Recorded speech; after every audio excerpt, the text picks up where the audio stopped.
On Truth-Telling. A demonstration of the inseparability of truth from the telling of it. By Michael E. Hunter. 40. Statement of Purpose. 1993. Such a statement is requested by the philosophy departments of various universities to indicate how and why and under what circumstances I have come to make the decision which is the present aim and business of my life. Such a statement must needs be, in order to give the true and proper measure of myself, an account both characterized by and taking note of a certain rapturous involvement with candor. With words that test the bounds of formality, propriety, and convention. Therefore let it be put down that I'm no average applicant for graduate studies in neither the necessarily advantageous nor disadvantageous light of being 42 years old. Neither is it necessarily an advantage for the purpose of picking a prime candidate that he be one who has spent so many years marching to the beat of his own drum, nor is it necessarily a disadvantage that he has acquired a wealth of diverse and not particularly academic or scholarly experiences. Some of the best artistic minds have been sharpened solely on the whetstone of this world and a certain open-eyed way of living in it. Unfortunately, mine resisted this honing operation and remained a blunt instrument insofar as the creation of an artistic work was concerned. This admission of failure and taking a drubbing in the early rounds of my life should not be construed as anything like an admission of being a spent force or a seeker, desperate in his decline, of solace and safeguards. On the contrary, I feel myself to be immensely solid, vital, and still actualizing or being actualized. But I do admit that, on the other hand, it is as a kind of artiste monk that I approach academia in general and philosophy in particular. However, apart from the latter already being an important part of my life, what speaks to me most loudly and singularly is that my aim remains forever high and that, as I have come to believe strongly, the admirable precision and honesty of the greatest artists can be carried over and dwell in the realm where appearances are penetrated rather than painted. Where the main order of business is the conceptualization rather than the imaginative presentation of truth. Now I like to think that the above state of affairs holds the potential for some sort of scholarly work and investigation as well as the potential for some sort of unscholarly work. At least I hold with Friedrich Nietzsche that the cultivated, self-assured, even, let us say, academic self often stands in need of its own harsh critics and acute observers. I will not elaborate on this here. I will simply say that I wish to bring myself wholly into my work and combine certain proper goals and interests in the university setting with the freest, most open, and most courageous kind of expression. What are my specific academic interests? It is hard for me to answer such a question without first stating that my highest interest is personal and creative, without first acknowledging that I find myself still groping, still searching for the various signs of my particular way. To put down that I am attracted to continental philosophy and particularly to its manifestation in postmodernism, to have it out that I have read and reread the works of Friedrich Nietzsche, to say that I treat all great literature as a text by which to grow and prosper, to mention theological, theatrical, linguistic, and even literary interests in the critical sense. What is all this but to admit a lifelong aversion to academic specialization? To conclude then, I have no interests of the highly specialized sort except those which grasp and excite me at a specific time. What I like to think I have instead is a new kind of force and momentum, a new kind of revitalizing power within me. But, again, I cannot say too much about this except that, if it not handled carefully, it is likely to prove an unattractive and unwelcome guest. So I will confine myself to summing up the situation in the following way. I know that it takes tremendous strength to survive putting oneself at odds with an aroused and even slightly antagonized majority. But if one wants to be a hero and, following Nietzsche's example, turn one's serpents into dragons, then one must combat not simply what is mean or petty in the day-to-day but have the strength to will it transfigured. Pygmalion-like self-image. Is that what he called it? There's certainly enough evidence to show. How else can he undertake a hard and difficult task?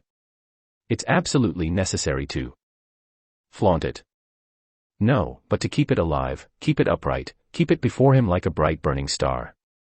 Oh, that's very moving. Almost Zarathustra-like. But while it may sound like music to your ears, it's intolerable to mine. First premise of a rule of modesty: even in our greatest pride, we always have the potential to be what we criticize and even condemn. Oh, there. You see. He's not pretending to be a hard and fast rock but only the opportunity to stand like one. I was always one who could have been tempted into professionalism if the offer had been good enough. Well, he doubles back on himself. I suppose that's part of his complicating and overcomplicating. Part of his tightrope act or whatever you call it. And I suppose his narcissism is part of it too. He's gambling it won't make his subject unbearable to the many who really don't care for this sort of thing. On Truthtelling. A demonstration of the inseparability of truth from the telling of it. By Michael E. Hunter. 41. Letter of Acknowledgement and Appreciation.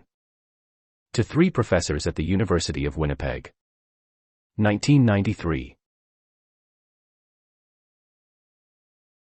Too often, I think, we are so caught up in the day-to-day that we do not take adequate time to ponder what we have just passed through. I strongly suspect this to be an error and a loss, a rushing on or rushing ahead of which age or future events often make a mockery. However, the times and our own ambitions seem to urge us onto the expressway of life. We find it sometimes difficult to see the need for holding up or possibly even jeopardizing our life projects by going on some side trip. I strongly doubt that I am as prone as many to sticking to the shortest and fastest routes of life. Perhaps I am even something of an expert at taking side trips. I do know, however, that, with having recently acquired my honors degree and locked into MA mode, a certain effort is required to stop, turn around, and, instead of giving this past year of study a merely fleeting glance, gaze more steadily over the ground thus covered.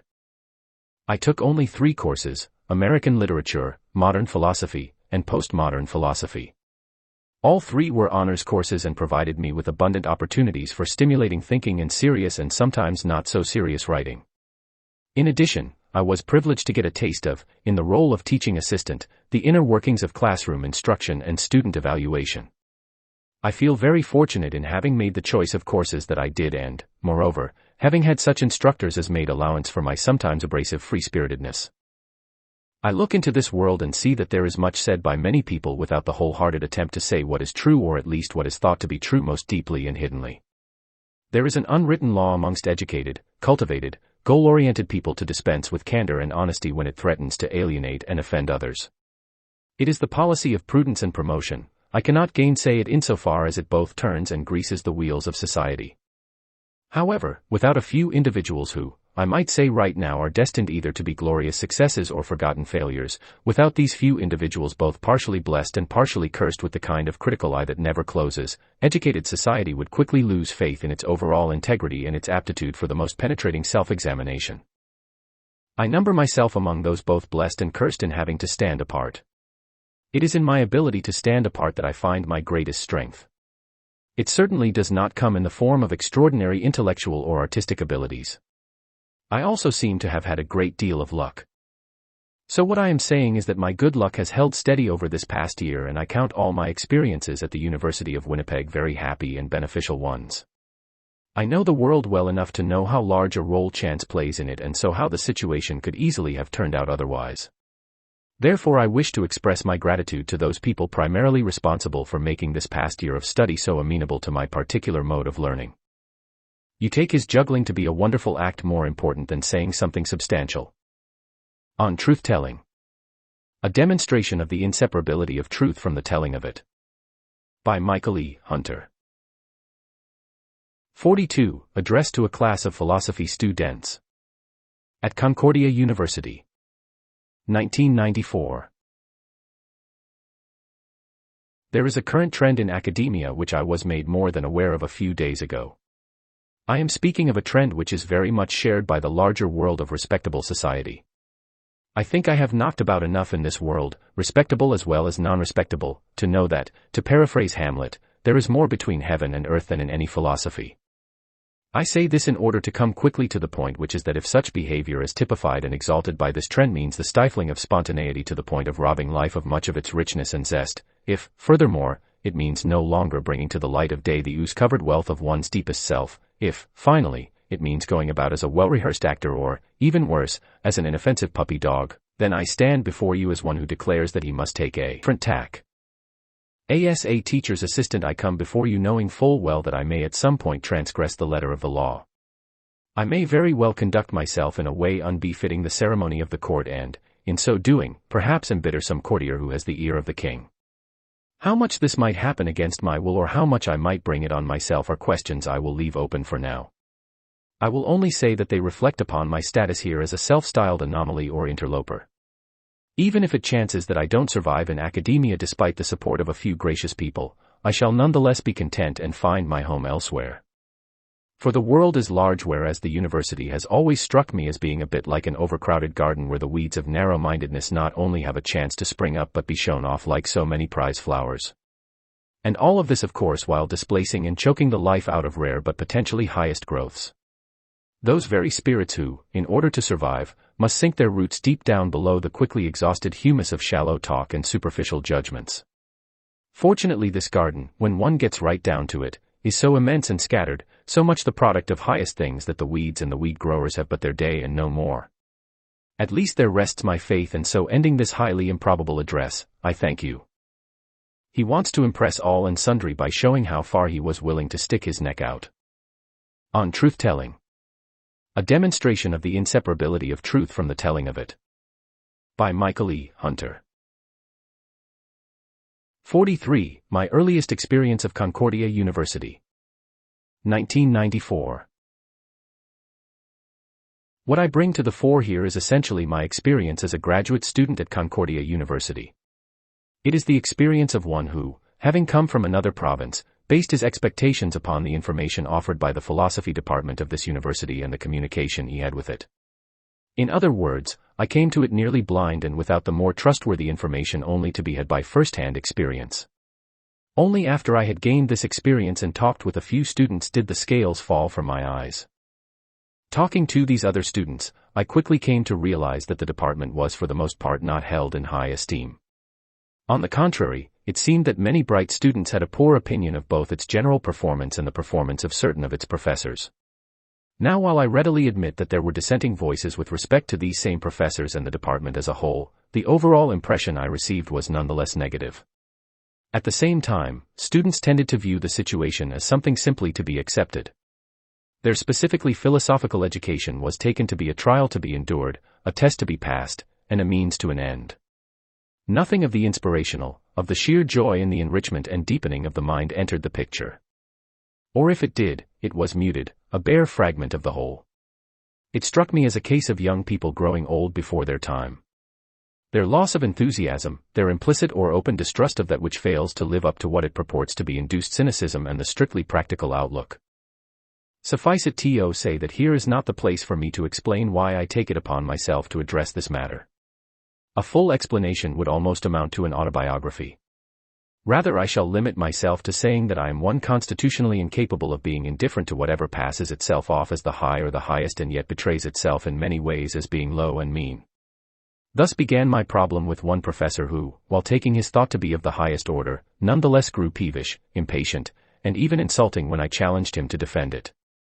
Thus also began my problem with another professor who, seeming to be the initiator of deep and mysterious rites, proved to be a man with a paucity of energy, motivation, and conviction. Thus also began my problem with yet another professor, the chair of the department, who treated me very cordially at first but then later demoted me to the level of a misbehaving child. Moreover, nothing ever came from these professors, save perhaps the second, which indicated they were in the slightest way alive to my concerns and criticisms. What could account for this state of affairs other than the fear that any reciprocity of thought would have undermined their authority or been an intolerable affront to their dignity? It is necessary for me at this point to give at least a thumbnail sketch of my approach to academia. It is simply the one of wanting to have the experience of it on my own terms. Principally, this means doing as well as I can in my studies without forfeiting my practiced and high-level honesty. Without letting it slip even a few degrees to accommodate the not-so-high-level honesty of institutions and respectable society. This not-so-high-level honesty is not so much a matter of what is said but what is not said. Briefly put, it is the barely detectable because almost universal practice of not being true and pure in one's heart, of not having it in the same place as one's head. To all this I hold myself hostile and think that whatever is wrong or excessive about my approach finds its excuse in the wrong that it opposes. To conclude, it is not my objective nor could it hardly be my successful mission to demoralize the department or any member of it. Rather, I look upon this confrontation more as a forcing open of locked doors and windows. For academia locks doors and windows and draws curtains despite its conscious display of having the multifarious world as its object. It too can grow inward and incestuous, no longer in a favorable position to subject itself to greatest scrutiny. At least so it seems to me, and so I strive to make an experiment of myself. An experiment within and alongside the philosophy department in the name of greatest self-scrutiny. Perhaps there were a few rotten apples in his department. But that doesn't mean he should tar them all. I remember a couple of professors in my own graduate studies who were not at all to my liking. But you had a choice how to deal with them. You could either run up against them and cause yourself a lot of grief, or else choose a topic to write about that would allow you to express your opinions without contradicting theirs. On Truth-telling.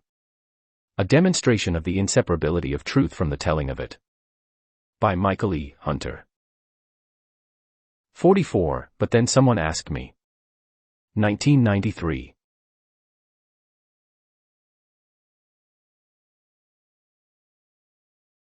But then someone asked me, why are you the only one to make such loud complaint? I answered him, our students, particularly graduate students who desire the highest marks in order to go on to even higher studies, are they in the best position to challenge their professors? Are they not rather in the worst position? I have encountered disgruntled and dissatisfied students who have criticized and in no small way the quality of professorial instruction. But they did so amongst themselves and for the most part saw not the slightest possibility of improving the situation. They therefore chose to bite their tongues when it came to complaining about those who have the power to make life difficult for them. Holding their noses as well as their tongues, they also learned to put up with the slow spiritual death of themselves. That is, the subtle incremental rooting out and slow wasting away of whatever was in them which at one time spoke of enthusiasm, fire, a desire to learn for its own sake. Sensing that the university is in some sense the graveyard of this ideal as much as its patron and promoter, they learn to put all considerations of a non-practical nature aside. In the meantime, the university carries on and thinks well of itself for having carried out its mandate. When some intellectual maverick then comes along and points out its defects, he is scorned and considered to be a mere troublemaker. The university in effect says to him, we already have our reformers and our reforms. We don't need such would-be destroyers as yourself. And so in this way as in others it blithely ignores what it best should know, namely, that there is an intimate bond between creation and destruction. If the second strikes fear at the heart of the university, it is because it only has worldly concerns as its preoccupation. On Truth-telling. A demonstration of the inseparability of truth from the telling of it. By Michael E. Hunter. 45. But here are 3 satisfied ones. 1994. Yes, here are 3 satisfied ones. And perhaps there are a number of others. But if one were suddenly presented with a barrel of apples and found the top ones to be all good and wholesome, would that be sufficient to think that the whole barrel was good? I should say rather that a smart buyer would want to look a bit deeper into the matter. And if he had the least reason to be suspicious, he would check out a good many apples before spending his money. So it is in academia. One shouldn't be so quick to think that, because there are a number of open avowals of satisfaction for a particular professor, there are therefore no hidden undercurrents of dissatisfaction. There are a number of students who, if a professor is kindly and helpful while leading them to the well of his wisdom, will think no further than this show of kindliness and helpfulness. Even if the water of his well is a bit brackish and does not sit well upon the palate, and, moreover, even if the professor makes it quite clear that they should only drink from his well, they will imbibe what he offers for fear of quite possibly bringing out another side of his character. On the other hand, there are students who, having already tasted more wholesome waters, cannot but go grudgingly to this well. Generally speaking, they keep their sour faces and bitter words out of reach of the eye and ear of the professor. Or else they will learn the art of mockery by which, even while feeling themselves forced to participate in such a demeaning ritual, they may still be able to maintain some dignity and freedom of expression. If they are lucky, they will survive without too much damage. But if they are not, they will think that highest principles, however much they are honored, are as far away from their immediate concerns as the reveries of childhood. Alice, I think you're expecting too much of me. I've been teaching philosophy for 30 years and, although I may not have lived up to everyone's expectations, I've never abused my authority and never expected anyone to drink from the well of my wisdom, to use his words, if they found the waters to be brackish. On Truth-telling. A demonstration of the inseparability of truth from the telling of it. By Michael E. Hunter. 46. Letter to the Chair of the Department. 1994. Before you have received this letter, you no doubt will have been informed of an incident that occurred in Professor Juice's class on Tuesday, the 25th of October. It consisted of a student approaching Professor Juice in a seemingly threatening way. Being the student in question, I wish nothing more than to tell you the truth of the matter. I will begin with the events leading up to this incident. When I first enrolled in Professor Juice graduate-level courses, i.e., Phil. 672G Metaphysics and Phil. 668W Hermeneutics, we got along quite well. I took him to be a very learned man, and I think he saw in me a serious and conscientious student. I attended his classes faithfully for a month, and, during this time, I became increasingly aware of how traditional and entrenched his views are. At first this didn't bother me because, on the whole, he seemed to be open and receptive. And even my initial reaction to his books, so different from what it was to be later, was positive. Such being the case, you may well ask, what went wrong? How could such a promising start turn out to be so disastrous? Perhaps I am one who likes to pick a quarrel. I don't believe that I do so, however, indiscriminately. It was only by degrees that I came to the realization that Professor Juice, both in his books and in his classroom lectures, displays an uncanny ability to evade difficult questions. Principally those that challenge the metaphysical and epistemological assumptions upon which his own theorizing is based. It is this theorizing which underlies one of his books, i.e., the text for Phil. 668W Hermeneutics, and which dominates in another, i.e., the text for Phil. 672G Metaphysics. It is this theorizing that, moreover, he promotes as a sort of renewed and revitalized first philosophy to which all other philosophical thinking must incline. His interpretation of Heidegger is a case in point. He refuses to acknowledge what many or most scholars do, namely, that Heidegger sets out to surpass Aristotelian metaphysics. Instead, he argues that Heidegger is fundamentally in accord with it. Now, of course, it is certainly not my position that he should neither have this interpretation nor teach it in class. What I object to is his not being willing to suffer any serious questioning of it. By the middle of October I had become quite unhappy with, in particular, the metaphysics course. It was in this one that, along with the numerous anecdotes Professor Juice tells in class, there was an ongoing reiteration of Aristotelian metaphysics. It was these sessions that, with respect to the latter, resembled a sort of catechism and glorified rote learning that increasingly distressed me. I finally went to Professor Juice one afternoon and, since I didn't have any clear idea how to address him on the pedagogical issue, I ended up raising the one of his interpretation of Heidegger. Things got out of hand when, instead of responding directly to questions that I had written down and submitted to him in advance, he began reading and translating out loud passages from Seine und die Zeit. The upshot was that I lost patience and accused him of being evasive. He in turn accused me of coming to him in bad faith. When I criticized one of his books for being repetitious, he told me it was beyond my understanding. I then accused him of dogmatism. This hostile exchange, although it came to an end before we parted, was sufficient to make our leave-taking less than cordial. Shortly after this, I wrote a letter telling him as politely as I could that, while wishing to continue with his courses, I perhaps should remind you that to abandon them at this point would have been a major setback to my studies. I no longer wish to attend his classes. I also told him that, as final assignments for these courses, I was willing to submit essays that would critique his two books, Intentionality, Source of Intelligibility, and Poetic Truth and Transvaluation in Nietzsche's Zarathustra. Of course, this last proposal was unusual and perhaps even provocative. Nevertheless, I felt it necessary to back up my claim that his work was repetitious and dogmatic. Professor Clark, Director of Graduate Studies, can attest to Professor Juice not responding to me directly. Instead, he informed the graduate director that I must continue to attend his classes. Indeed, he went on to say, and this struck me as both ridiculous and insulting, that, if I missed these classes, I wouldn't be able to pass his courses. I wrote a second letter asking him to reconsider.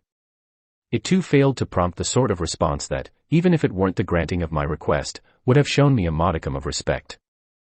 All of the above leads to the incident that occurred on the 25th of October. On that day I approached Professor Juice before class to try to persuade him once again that it wouldn't benefit either one of us to have me there. However, this move didn't fare any better than the others. No, in fact, all it did was engender one more gesture of magisterial contempt and dismissal. Trying not so much to contain my anger as to find an effective way to give vent to it, I then turned towards his students who were all seated and patiently waiting for the class to start. I began informing them about the matter and showing in no uncertain terms how the conflict between us was even then spilling over into the classroom. Some of the students were amused but others were angry. I eventually sat down and Professor Juice took over. Although I was still upset, I was sufficiently in control of myself to forego any further theatrics and constrain myself to asking Professor Juice a few questions. These came up as he carried on with the class and bore directly on the subject matter. Nonetheless, they proved to be sufficiently provocative that he lost his patience and came out with the comment, "You can teach intelligent students, but you can't teach them to be intelligent." At this point I rose to my feet and started towards him. My intention was to produce a certificate for scholarly excellence that I had just received and happened to have with me. Perhaps you are aware of my receiving the Maria Theresa Hausmann Award at the recent fall ceremony. However, one or two of the students, fearing the worst, ran out of the class and informed the security. A great commotion then ensued. The classroom was cleared out and Professor Juice and I were asked to sit down and write reports. I must of course be held responsible for my actions. I long ago realized there was something antagonistic in my attitude towards academia. I want to be entirely my own man, and this can easily be at odds with institutional practices. So far I have been lucky and had professors who gave me a certain latitude. Perhaps this luck is now at an end. With respect to my disrupting the class and inconveniencing others, I realize I made a mistake. I overstepped my rights and infringed upon those of others. I held to an ideal of allowing full play for informed dissent. Unfortunately, I didn't properly take into consideration other principles.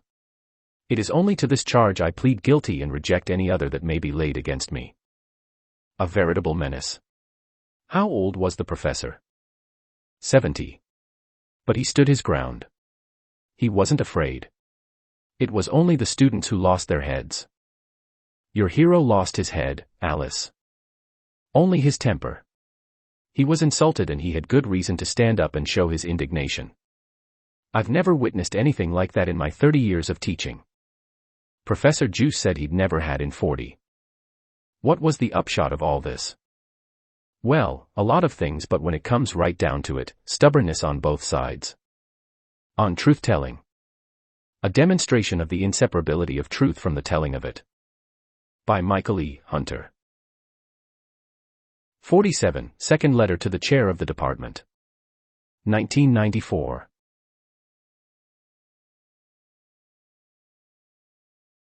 Thank you for your letter of October 27 in which you inform me of my status at Concordia University.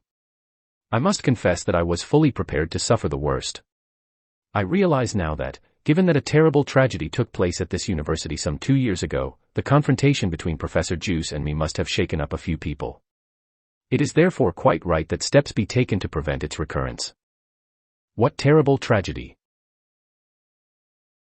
Having said the above, I must now, even though I take the risk of being misunderstood, challenge any suggestion that I should be considered a person of poor judgment. You write, your capacity for self-control and good judgment in respecting the dignity and safety of others will continue under probation by this department. I acted the way I did because I was caught in an intolerable situation.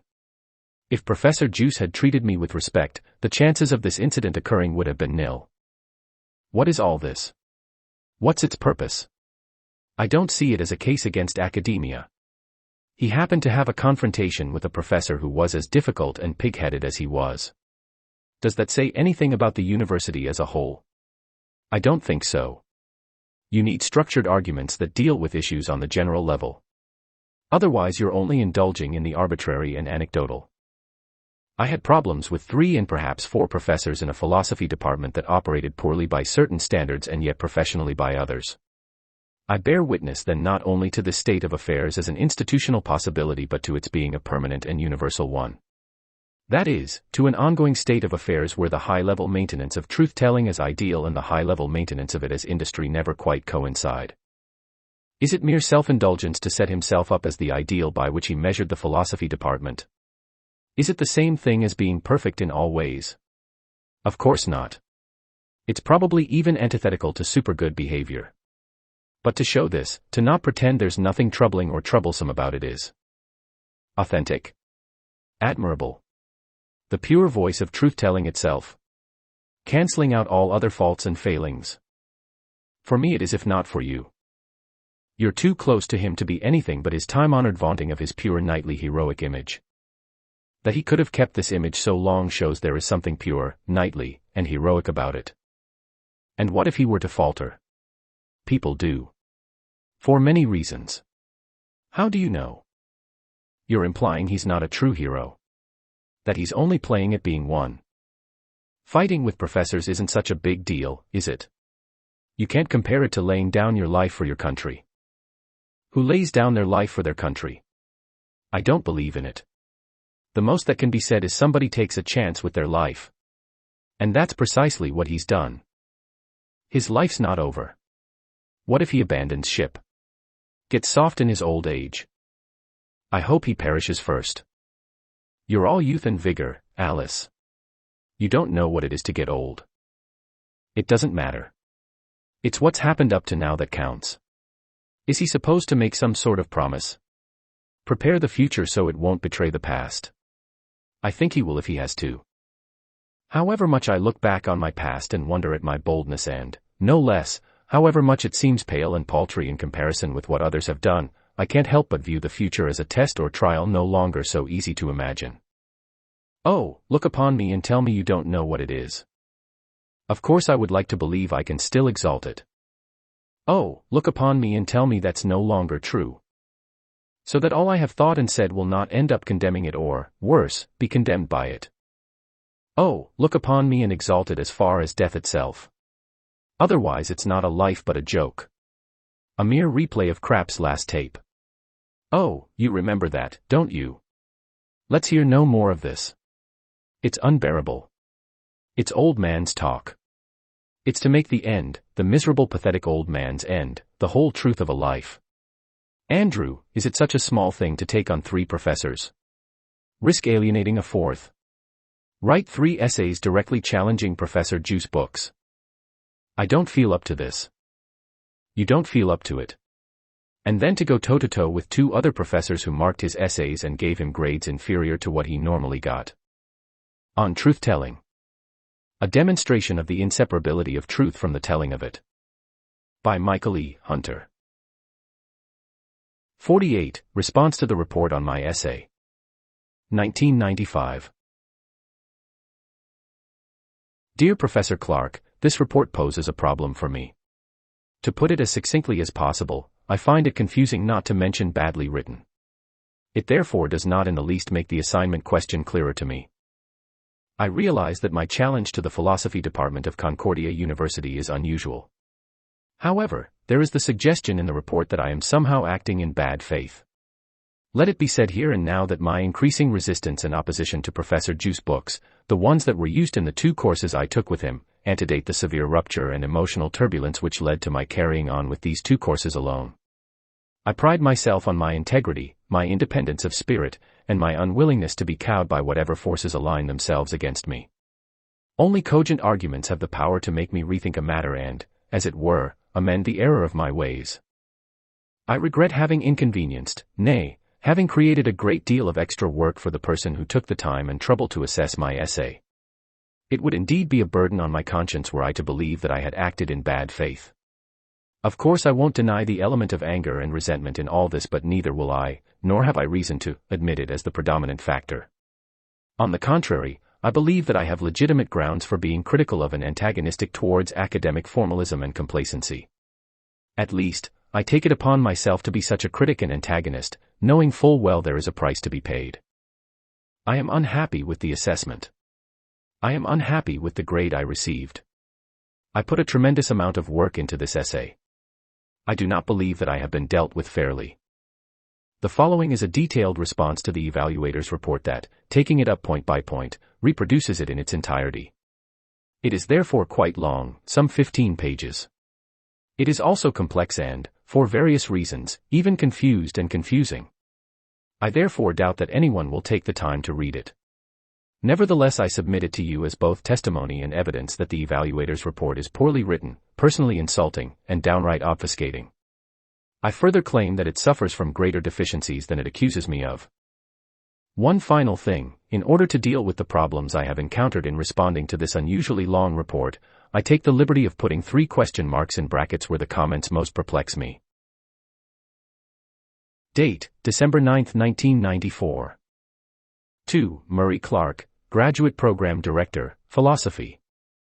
Report on A Hermeneutical Questioning of a Question by Michael Hunter, a paper in Phil.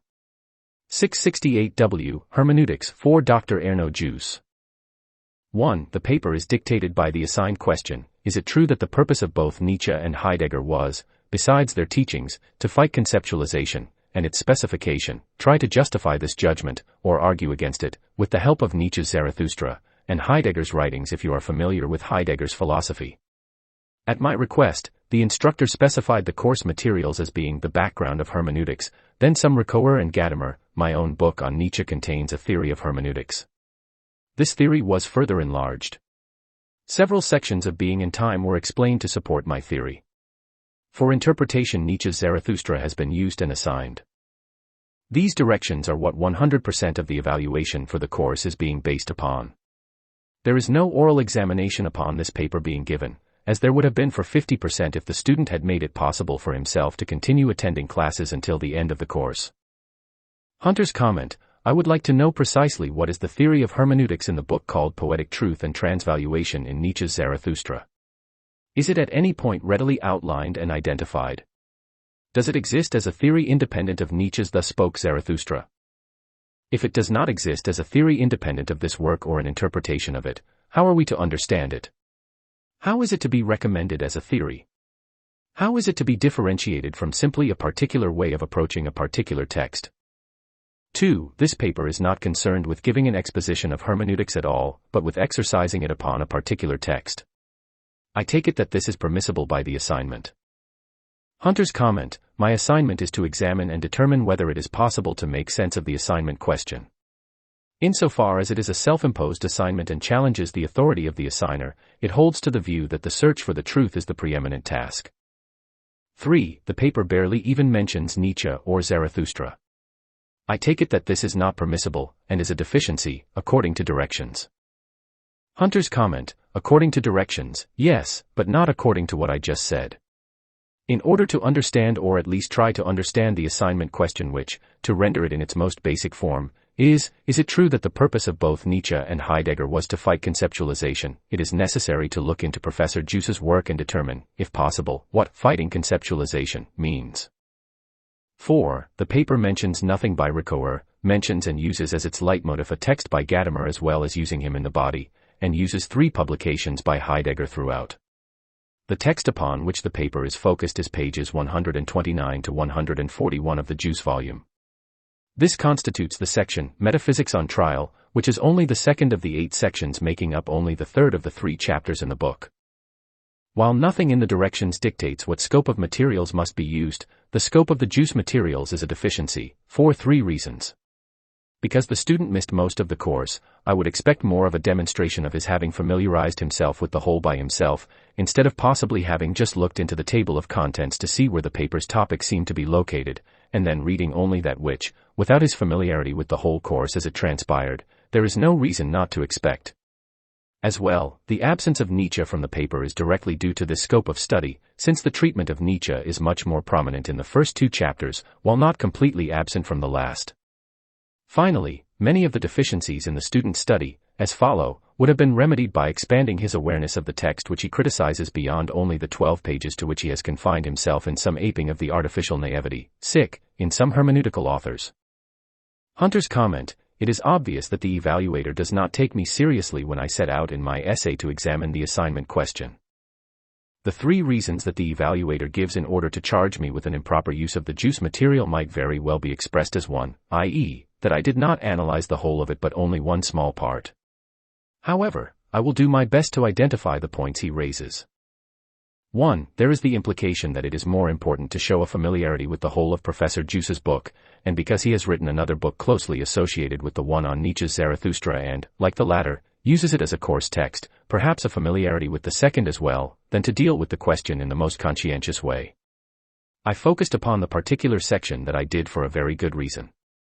My essay states this reason, which I will deal with shortly. 2. There is the suggestion that I did not read the whole book and that I focused on only one small part for perverse and mean-spirited reasons. 3. There is the follow-up remark that I do not deal with the greater part of Professor Juice's book devoted to an interpretation of Nietzsche's Zarathustra. 4. I am accused of aping the artificial naivety of some hermeneutical authors.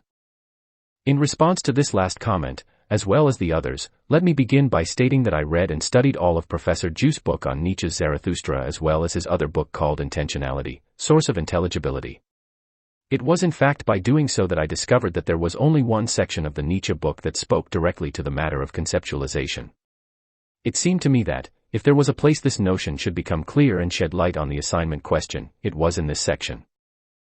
I'm not quite sure what the evaluator means when he claims that I am aping some other thinkers. If it means that I'm too much under the influence of someone like Gadamer, then all I can say is I would rather be under his influence than someone who resorts to facile and dogmatic statements. I examined this unflattering feature of Professor Juice's books in the first essay I wrote critiquing his other book, Intentionality, Source of Intelligibility. This essay, due to its harshness, was not accepted by the graduate program director. Nevertheless, it has the merit of outlining the major flaws of his Intentionality book. Among other things, I list 11 instances where Professor Juice insists, and does little more than insist, that subject-object dualism is an irreducible reality. 5. Page 1. The leitmotif for the study is to look for the motivating question behind the assignment question. This is an excellent route into the study, following the quote from Gadamer which takes up the whole page. There is no conclusion, in any clear, succinct, and summary form, at any point, however, of what the student's conclusion is as to what the motivating questions for the assignment question are. This is a deficiency. Hunter's comment, much might be written on what the motivating questions are behind an assignment question like the one posed by Professor Juice. Also on the larger issue of a professor's using his own published work in the classes he teaches. However, for the purposes of the assignment, I thought it best to limit myself to finding out whether the assignment question was in fact intelligible. 6. Page 2. The initial focus upon the terms, fight conceptualization, is via the common dictionary definitions of the terms. The student concludes that this is silly, as it is, and that is good. It is a deficiency, however, that the student shortly hereafter concludes, after having considered the target text's own sense, that it has the same silliness as the dictionary sense, viz. that it says we must be violent towards what is indispensable to human knowing. Even if the sense were the same, the dialectic towards reaching it would disabuse it of such silliness. Hunter's comment, I will ignore the first part of this commentary since the word silly or silliness does not occur in my essay. Instead I will make bold as to say that, in the face of such bad analysis as the above, it is not an impertinence to ask the following questions. What if Professor Juice's book is in fact confused? What if the assignment question is even more confused? And what if the evaluator's report, seeming to be so concerned with defending this book and this question, is even more confused than they are? 7. Page 3. The student questions whether translating new Heidegger into the language of old metaphysics is right. It is a deficiency that he does not acknowledge the 2 steps prior to doing that which the Juice text demands. Hunter's comment, these 2 steps are the following: 1. To acquire a correct understanding of metaphysics, and 2. To formulate Heidegger's criticism in his own language. It is then Professor Juice's 3rd step, to translate that language into the language of traditional metaphysics. 129. Given the above, I take it that Professor Juice assumes that one can carry out the 2nd step without its being immediately countermanded and rendered null and void by the 3rd. Or else he assumes that the 2nd step is already the 3rd in some hidden or potential sense and that, furthermore, Heidegger himself would acknowledge as much. For if it were the case that Heidegger refused to be appropriated by or reintegrated into the tradition, then Professor Juice would be guilty of overlooking an objection of no small importance. 8. Page 3. The student complains that the expressions are unclarified in the statement that Heidegger attacked classical metaphysics because of its conceptualizing. It is a deficiency that the student does not realize that this had been done in the rest of the book. Hunter's comment, it is a deficiency that the evaluator does not give a better idea of how and where this has been done. It is a deficiency that the task of clarifying this book or showing that it is in fact a lucid work is appealed to in principle more than in practice. 9. Page 4. The student is correct that the complaint that some learn to speak before having lived and experienced cannot mean that anyone could speak without having any experiences. It is not clear, then, why he thinks the author means that, either, instead of that it is fully possible for anyone to speak of some things when he has not had experience of those things. Hunter's comment, it is not clear why the evaluator uses the word some when he makes the above comments. After all, neither does Professor Juice tell us that some people learn to speak before having lived and experienced, nor that these people learn to speak before having lived and experienced some things, but rather that we learn to speak before we lived and experienced the things around us. 130.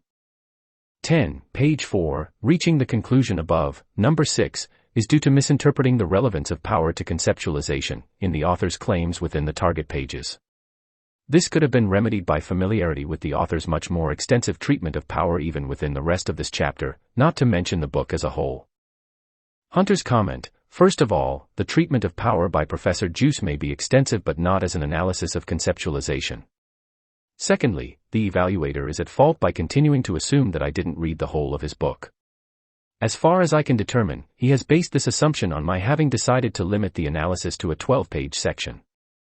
Furthermore, he does so despite the fact that I give reasons for so limiting it not only at the beginning of my essay but also at the end.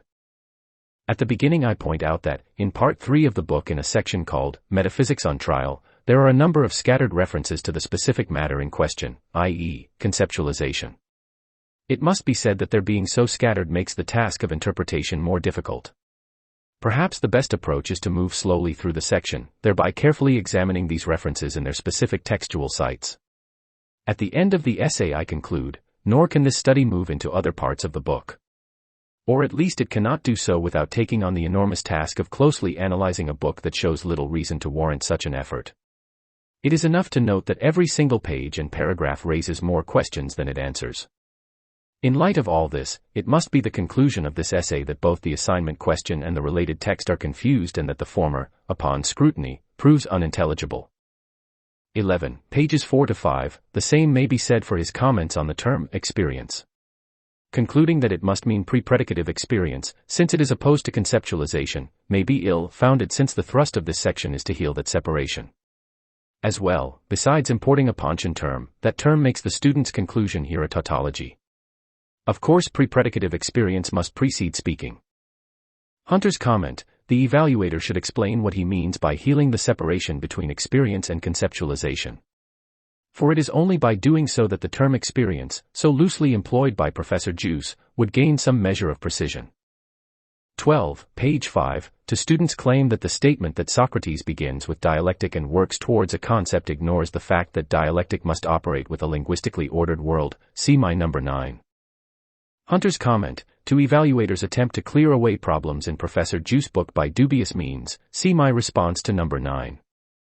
Professor Juice wants to distinguish between conceptualization and experience without explaining their relation to language. As a result, it becomes impossible to see how he determines there can be experience without conceptualization or conceptualization without experience. 13. Page 7. Students' presumption that, surely, presumably, faith cannot be other than conceptual, or it would be undirected emotion, would be chastened by the Nietzschean section of the book, wherein that set off and that prescription are buffered.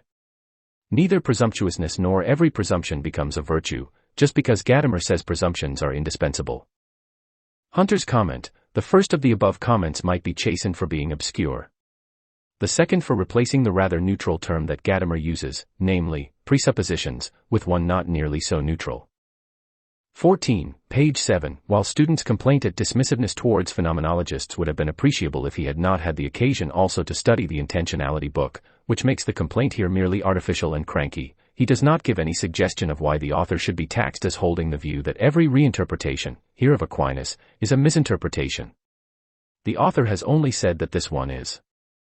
Hunter's comment: I contend that Professor Juice's treatment of modern-day phenomenologists is rather dismissive.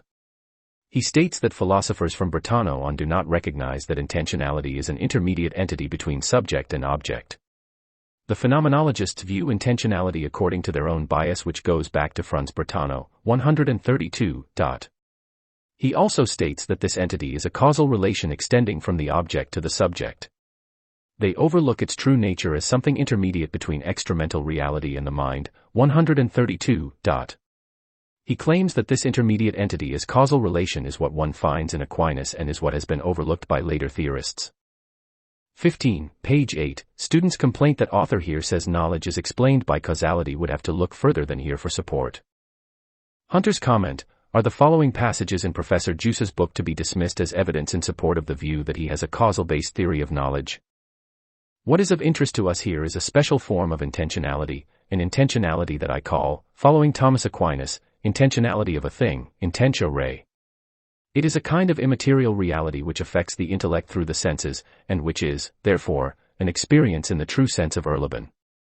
Its product is an intentio intellecta, the intention which supplies the full understanding of a thing. 132. In the metaphysical tradition we attribute to meanings an existence which is independent from physical reality. In this way meaning is turned into a supersensible reality. Now we may wonder how the two realities, the physical and the supersensible, are united. The answer is causality, juices italics. Entities, which are grasped separately, are also united into a whole or a world by causality. Without causality neither the parts, nor the whole can make any sense. 133. 16, page 8, the snarky, smarmy aside that surely the author's text is among the meritorious in his eyes is an attitude we've had enough of in the profession and can do without more of it. This is even if it is true, but as it stands, nothing in the text points to that. Hunter's comment, I do not agree with the evaluator's harsh indictment of my remark. While being ironic and somewhat mischievous, it is not malicious. When I make the comment, the text under present consideration, i.e., Professor Juice, no doubt is representative of the latter, namely, the contrary of the mere intellectual exercise that he condemns. It is with the thought that the harden, ing of, experience into concepts, so that, God, for example, becomes just another entity. 132, is a sin that Professor Juice, a religious man, would not accuse himself of. 17, page 9, in this formulation of our topic, viz. Representation without experience, there is no textual argument for the supposition that this means taking over notions without their having been examined by thought and experience, nor that, in turn, this means conformism. Thought is not the vehicle, and other ways than by conformity are available. Hunter's comment, the best I can do, given my difficulties in understanding the above comment, is to reproduce one of the passages in Professor Juice's book that bears upon conceptualization as a kind of naming which leaps over experience. 130. Entities can be turned into concepts, into abstract, lifeless notions whenever the attitude to reality undergoes a change, when our view of the world wheels around and we represent the world before experiencing it. 133. Now the evaluator seems to be claiming that thought is not necessary to what Professor Juice is describing in the above passage. If so, he should explain how an attitude to reality, that, undergoes a change, and a view of the world, that, wheels around and represents it, before experiencing it, is separate from thought. 18, page 9, it is difficult to see, and no help is given to help see, how it is true that stating intentionality is a means to make sense, is to lift the notion from the medieval setting and make it modern without reinterpretation. Hunter's comment, it is difficult to see, and no help is given to help see, how comment number 18 relates to what I say about Professor Juice's passing look at intentionality. Of course he treats the subject at great length in his other book, but this matters little since his main idea rests the same. Professor Juice states that, if we take the case of intentionality in the Middle Ages, an example par excellence of the problem we wish to illustrate, then we must say that intentionality is a means to make sense of extramental reality. 133. First of all, I note that Professor Juice treats this example par excellence more as a solution to the problem than a problem itself. Secondly, that his high regard for intentionality in the Middle Ages leads him to treat it as the standard by which to examine modern-day theory. Thirdly, that he does so with little or no argument. 19, page 10, the complaint that it is conceptual freezing to say meaning arises from relating the sensible and supersensible by causality, and that the modern challenge to causality should have been stated, could have been remedied by students' familiarity with the rest of the book. Hunter's comment, causality is a matter that Professor Juice only raises as a solution to basic epistemological problems. As the following passage from my essay indicates, I see it as a problem that he should have addressed. Now we must pause and wonder why the notion of causality is not seized upon, by Professor Juice, as a classic example of conceptual freezing. After all, for a very long stretch of history, running from the ancients to such towering figures as Hume and Kant, the idea of causal necessity as a universal law extending from the invisible to visible world went virtually unchallenged. 20, page 11, thus, it is not now the first time to consider opposition between conceptual freezing and foundational concepts, as student complains, and that more should have been said on it here. Hunter's comment, first of all, it is unclear why the evaluator speaks of an opposition between conceptual freezing and foundational concepts, since neither I nor Professor Juice does. In fact, the opposite is true to the extent that I suggest that there might be an affinity between them. Once again, I refer to the example of causality. Secondly, the evaluator is himself guilty of saying too little when, without specifying, he claims that the matter of causality has been raised earlier by Professor Juice. 21, page 11, the question of how the identity of nature and meaning can be so strongly opposed here when they are identified in traditional metaphysics, evaluators, while still rehabilitating the latter, would be a good question since it is not handled elsewhere in the book, except for the assumption that definition, which is not set in opposition to entity, is the same as nature. Hunter's comment, all I can say here is that Professor Juice distinguishes Heidegger from traditional metaphysics by claiming that Heidegger has a different approach to entities as entities. Professor Juice writes, the consequence of this new approach is that we will not ask, as is done in traditional metaphysics, what is a thing? But rather, what does it mean? 134, clearly the focus is on entities as entities and not as entities that emerge from being and whose meaning is caught up in their being recognized and received as entities. 22, page 12, this one reliance on a study by Deely, for interpreting Heidegger at this point requires the observation that, for most other papers, this study's removal from the context of any critical discussion among other presumably diligent and able students would be a deficiency. As I understand it, however, this naivety, is what the instructor prefers from students, himself relying repeatedly only on Stambaugh in the book. So no criticism of the paper can be made for this. Hunter's comment, no comment. 23, page 13, I have always thought the distinction here, that meaning is temporally but not historically referenced, is specious, but it seems to accord with the tradition of these texts. Hunter comment, with respect to meaning being extra-historical, there is the following passage from John Deely's book, The Tradition via Heidegger. Beings within the world generally are projected upon the world, that is, a whole of significance, to whose reference relations concern, as being in the world, has been tied up in advance. When beings within the world are discovered along with the being of Dasein, that is, when they have come to be comprehended, we say that they have meaning, shin. According to that analysis, meaning is that wherein the comprehensibility of something maintains itself, even that of something which does not come into view explicitly and thematically. 103. 24, pages 13 to 14, that meaning was said earlier to be supersensible, was in the context of traditional metaphysical systems, and that now it is to be sensible is not borne out by the text.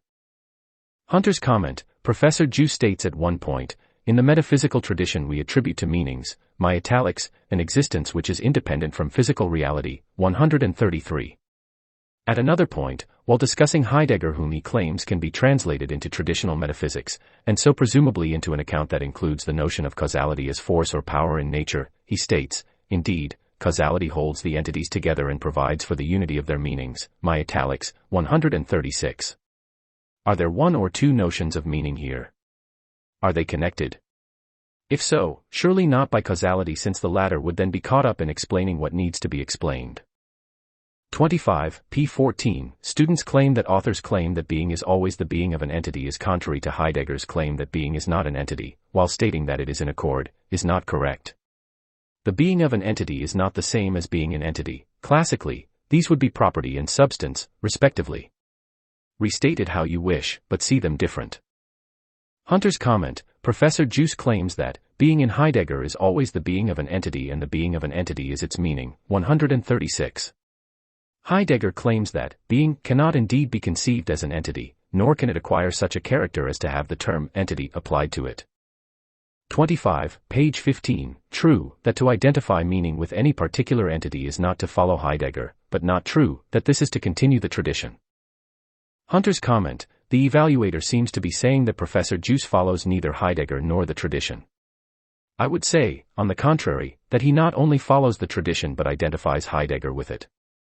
26, page 17, it is correct to recognize that the author identifies meaning with concept on page 138, although only by apposition rather than argument.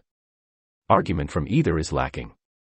Hunter's comment, that Professor Juice identifies meaning with the concept, traditional metaphysics, of immaterial reality as causes of both being and knowledge of being, i.e. the concept, or meaning, 138, in addition to causality. Now we may wonder how the two realities, the physical and the supersensible, are united. Without causality neither the parts, nor the whole can make any sense. 133, gives an idea of how he runs a two-track discourse on meaning and, what is more, a repeated crossing of these tracks without issue.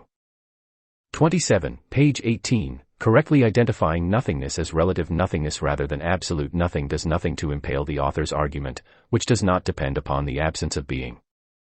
Hunter's comment, Professor Juice does not recognize the essentially equivocal nature of being in Heidegger. As a consequence, he does not recognize the always beyond metaphysical nature of being, which is also its always towards metaphysical nature. Nothingness in being is therefore as integral to beings as it is to being itself. When Professor Juice identifies being with nothingness, he ignores the extralogicality of being and so makes it seem as if Heidegger ignores logic. It may sound paradoxical, but meaning emerges out of nothingness, because being itself is nothingness. 138. 28, page 19, it is correct to recognize that entities disappear in total indifference by the author is not consistent with that entities are indifferent but do not disappear by Heidegger. Hunter's comment, the evaluator is good enough to note that I pick up on a misreading of Heidegger. Professor Juice. Heidegger teaches in his essay, What is Metaphysics? That meanings arise after all entities disappear, versinken, in total indifference, Gleichgültigkeit, 139. Heidegger, all things and we ourselves sink into indifference. This, however, not in the sense of mere disappearance, my italics. 29, page 20, also, that the constituting relations of Dasein and the constituted relations of meaning are one. Hunter's comment, without realizing it, the evaluator makes a major concession here. It is essentially the admission that these constituting relations must extend beyond all opposition such as the sensible/supersensible one. It is therefore not in keeping with Professor Juice's project, namely, the one of, first, insisting upon subject-object dualism as an irreducible reality and, second, translate, ing Heidegger's, language into the language of traditional metaphysics, 129. 30, page 21, the passage used to show that author suggests that mortality is a datum of knowledge does not do so, nor is it pointed out by student why it is supposed to suggest this. So, the 31, page 22, later statement where author says differently is not inconsistent with anything else said. Hunter's comment, Professor Juice makes a distinction between knowing that we are mortals and understanding what it means to be mortal. He asks in his book, we all know that we are mortals, but do we understand what it means to be mortal? 140, it seems to me that he is opposing an intellectual or merely conceptual grasp of human mortality to a more lived, felt, or personally aware one. 32, page 23, regarding making foreconception a way back to lived experience, there is no reason suggested by student Y's claim that locating conception in dialectic makes it sensible. Hunter's comment, Professor Juice situates foreconception in dialectic when he asks, why not run the risk of calling the initial statement of dialectic a foreconception, Vorgriff, which leads to the understanding of the meaning of a thing. 140, in short, he employs it as a metaphysical notion, something that can be taken up in discussion and turned into a concept, whereas Heidegger is trying to articulate the coming to be or presencing of all beings. 33, page 23, students' request for suggestions as to how the concept is later rekindled by return to experience, is answered throughout the whole book, outside of this 12-page application. Hunter's comment, after suggesting that foreconception leads to the understanding of the meaning of a thing, Professor Juice adds that this meaning then turns into a concept severed from the initial experience, 140-41. This way of expressing the matter, in addition to Professor Juice's notion of an initial experience that, according to his basic stance, would keep the subject-object relation intact as an irreducible reality, runs counter to the Heideggerian notion that meaning is always already implicated in a self and world not separated but constituting each other. 34, page 23, the first use of generalization in apposition to conceptualization by no means suggests that N and H were only concerned with overgeneralization. This is a cranky imposition upon author. Hunter's comment, let us compare the assignment question with the last line of the 12-page section I examine and, once again, is called Metaphysics on Trial. The assignment question reads, is it true that the purpose of both Nietzsche and Heidegger was, besides their teachings, to fight conceptualization? The last line of this section reads, those who are too much involved in the fight against conceptualization tend to forget that without generalization, my italics, i.e. conceptualization, there is no understanding. 141. Does it not seem that Professor Juice takes Nietzsche and Heidegger to be too much involved in the fight against conceptualization, and, as a consequence, forgetful that, without generalization, i.e. conceptualization, there is no understanding? 35, page 23, that these dozen are the only pages directly relating to the question is false. Hunter's comment: although the evaluator continues to insist on this, he never cites a single passage from the rest of Professor Juice's book to back up his claim. 36, page 24, this is a good summary of the student's claims, including errors. Hunter's comment: I shall take the liberty of reproducing this good summary with errors. The investigation of the section called Metaphysics on Trial reaches its conclusion here. Our task took the form of examining very closely the only part of the book which directly relates to the question: is it true that the purpose of both Nietzsche and Heidegger was, besides their teachings, to fight conceptualization? The primary concern was to arrive at a full and proper understanding of the term conceptualization. At one point it was identified with conceptual freezing, i.e., concepts which do not remain open-ended. However, this particular line of thought was not pursued. For the most part, conceptualization remained as something ambiguously opposed to experience. At the same time, the term experience itself was never clarified. Hence the problem of understanding grew rather than lessened. Also, many other lines of thought opened up as fast as they petered out. This only succeeded in bringing further areas of confusion into the inquiry. Since the hermeneutical goal is one of understanding in a particularly conscientious and penetrating way, no value should be assigned to answering a question by reinterpreting it for that purpose. Nor can this study move into other parts of the book. Or at least it cannot do so without taking on the enormous task of analyzing a book that shows little reason to warrant such an effort. It is enough to note that every single page and paragraph raises more questions than it answers. In light of all this, it must be the conclusion of this essay that both the assignment question and the related text are confused, and that the former, upon scrutiny, proves unintelligible. 37, page 24, I hope that it is not to fall into students' crankiness to identify the text without which the author's alleged misinterpretations of Heidegger's text could not have been changed with students' own, as I claim he did himself. Hunter's comment: I have no idea what this means. 38, conclusion. This paper is rife with mistakes. Nonetheless, the student satisfactorily handles the application of hermeneutic method within the narrow scope he allowed himself. Several observations were insightful. Several critical argumentations, would have been excellent but for seizing upon a focus of complaint which was not there. Use of Heidegger's texts was good. Hunter's comment: how could a paper satisfactorily handle the application of hermeneutic method, be almost excellent in some of its argumentation, produce several insightful observations, make good use of Heidegger's texts, and yet be rife with mistakes? 39, recommendation. 1. This paper is a pass. It is not a less than well done piece, as would be a C. Certainly it is not an A. Since graduate grades have no letter shades, it must then be a B.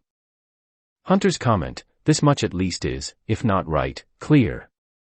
40, recommendation. 2. What got in students' way of an A paper was so manifestly his animosity towards the author and his work. This led student, again on the face of the paper, to make erroneous judgments because of going out of his way to look for deficiencies, and to create them when not found. That is to say, the student's attitude has impeded his learning in this way. Hunter's comment: I will not deny animosity towards Professor Juice. I will not even deny animosity towards the evaluator. But what I will deny is that I had to go out of my way to find deficiencies in Professor Juice's book. Let it be read by a dozen scholars in hermeneutics, phenomenology, and Heideggerian scholarship. What would be the result? Would they praise it? Perhaps. But if they did, it would be more out of politeness than respect. Whatever clarity and argumentative force Professor Juice's book has depends on the repetition of certain key ideas.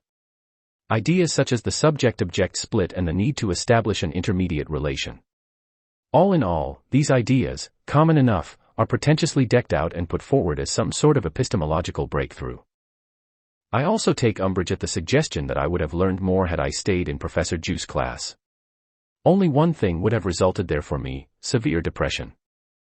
The evaluator, I am sure, is doing the honorable thing of defending a colleague. I therefore cannot say he is entirely wrong. On the other hand, it no doubt prevents him from admitting that not only is my treatment of Heidegger good but a challenge to Professor Juice. 41. Continued, in addition, I understand that the student has operated outside of official learning context, not only in this course, nor even only in another course with the same instructor, but even in the third graduate course for which he was registered. There is no reason to think that his lack of exposure to any context for learning in those other two cases would have had any less detrimental effect upon his learning than it had in this. Hunter's comment, let me tell you, Mr. Evaluator, that though I may be troublesome at times, I have never acted fraudulently. Let the same be said of all members of the department. 42. Continued, in view of that I recommend that, if student ever again finds it impossible for him to benefit from the opportunity for the mentoring of his learning by instructor and colleagues, which he in particular badly needs, then student be immediately deregistered from that course, instead of the entire department being obliged to bend over backwards to service his peculiar needs. Hunter's comment, it is good to know that there are people who know or think they know what you need better than you yourself.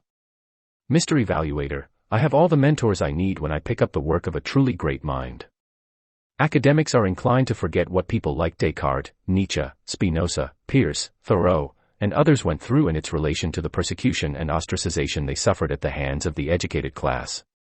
The very ones who laud them to no end when they're no longer around to make nuisances of themselves. 43. Continued, the same applies to any efforts of his toward arranging singular tutorials. As it stands now, he has completed fully half of his graduate coursework, without ever receiving such mentoring, correction, and direction. As it is, he may as well have stayed at home and continued reading as he had done before. Hunter's comment, no comment. 44. Comment. The arrangements for this case have been a very heavy imposition, involving upwards of 10 hours of work on his paper and my commentary, quite apart from the time that was required for reading the author's course text. Hunter's comment, not only is it an oddity that the evaluator spent so much time on AB paper, but that he took so long getting around to reading Professor Juice's masterpiece. 45. Comment, continued, this involvement is, of course, at the expense of my own students. This is not right. Hunter's comment, perhaps it's not right to be an evaluator and at the same time a lawyer. 46. Comment, continued, and this serves as a personal reason for recommending against repeating this sort of arrangement for him, in addition to the academic reasons set out above. We have no good reason to assign a premium to incompatibility and bad manners. Hunter's comment, you speak as one who has administrative responsibilities. Along with your bad writing, this concern gives you away. It is almost laughable to think that the chair of the department, someone who has shaken my hand and congratulated me for winning an award, would then take up the role of anonymous and objective evaluator and, wearing this ill-fitting and ill-beseeming mask, go about the task of not only criticizing my work but scolding me as if I were an errant schoolboy. I give up. I must have been out of my head. Gadamer, Professor Juice, intentionality, fighting, how many professors? 3. All at the same time. And then writing these monstrous counter-reports to get, God only knows I'm glad I was never faced with anything like this.